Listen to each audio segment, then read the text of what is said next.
Hey everybody, wanted to send a video to you because I think a lot of people have probably been doing over the last couple of months a lot of yard work, maybe working in your garage, decluttering some sort of aspect in your life, whether it's personal or through your stuff.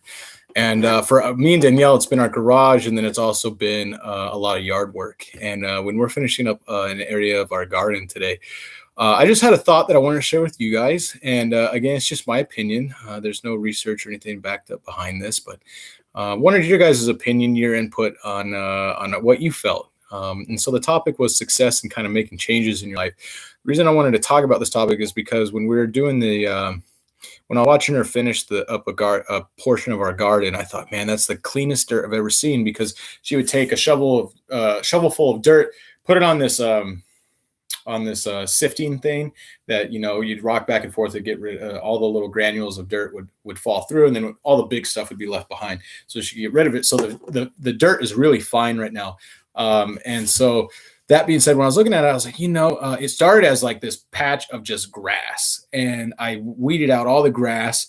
It was still left with some weeds poking through, not real sifted through that well, but it looked great, right? It took me a while to do it. Danielle went through it section by section and sifted through all the dirt, made it really look even better, right?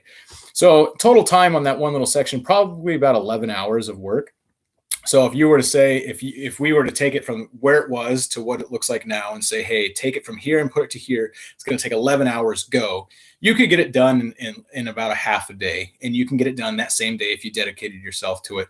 But I think a lot of the times, at least for myself, when I'm trying to do or accomplish something, I like to get it done as quick as possible. And a lot of the times I end up beating my head up against the wall because I get frustrated, I tire out, I lose, willpower, so to speak, because I lose the momentum that I started with to want to get something done.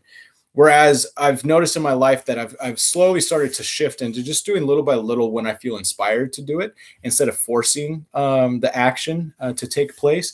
And so what happened was, I think we ended up with a much better result than we would have gotten if we were to try to knock it out all in one day, because we've taken this 11-hour project and we've probably stretched out over a 3 or 4 week period.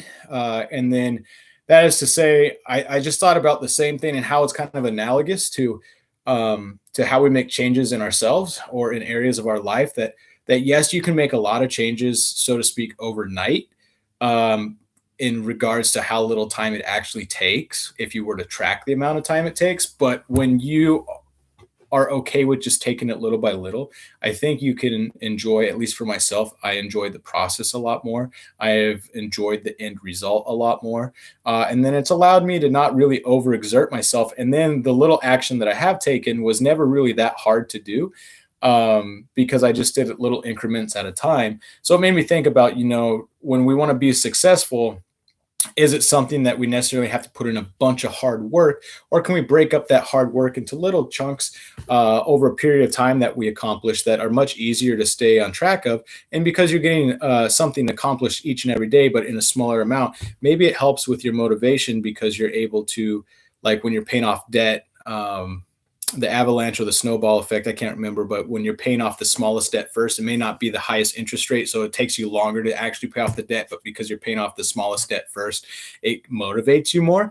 Maybe that's the same way with just any goal process, but you'd probably have to search that for yourself, what works best for you, because everyone's going to have a different perception, and everyone's going to have a different way that they like to do things and how they accomplish things in their own regimented style. But I wanted to share that with you guys because it kind of segues into the next part about just the idea of or perception of success.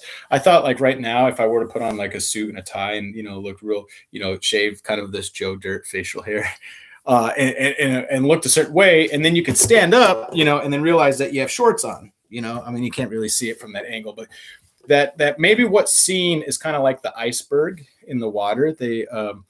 I think research has shown that most of the iceberg's mass, about 2/3 of it, is beneath the surface of the water, and so that's always a great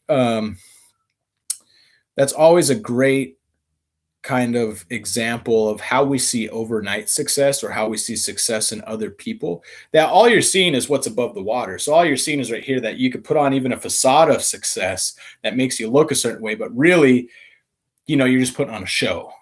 so to speak. And I'm not saying people are putting on a show, but maybe that gives you more of a clear insight when you're looking at other people's lives that you don't really understand or don't really know, that you're not seeing the full picture, and you don't know exactly how much work went into them becoming successful, how many times they failed or struggled, and so everything will be different. But I thought that could maybe help too, with success, is that we're not always seeing the full picture, and when we don't see the full picture, we don't have a full understanding, and so sometimes we draw conclusions that um, are flawed in some premise. And I've known that for myself. And the reason I speak about that is because for myself, I sometimes draw conclusions based on very limited information. And then I think that that's the truth when really I've been wrong. And it's just been a really humbling experience to understand that sometimes I pick and choose information that aligns with my beliefs when really that doesn't give me the full picture and the full understanding about how sometimes other people may live their life. So just wanted to share that with you. I meant to do like a 2-minute video, but it ended up being 6 minutes. But you guys have a good night. I love you guys. I'll talk to you soon. I hope it helps somebody. Again, I would really love your comments or your suggestions on what you find that has worked for yourself in how to be successful. Because I think the sharing of knowledge will allow many different viewpoints to come about, which will help a lot more people than how I can help. I can only help a little bit of people, but if everyone helps, then we can help a lot more people. Okay, so have a good night. I'll talk to you guys soon. Sweet.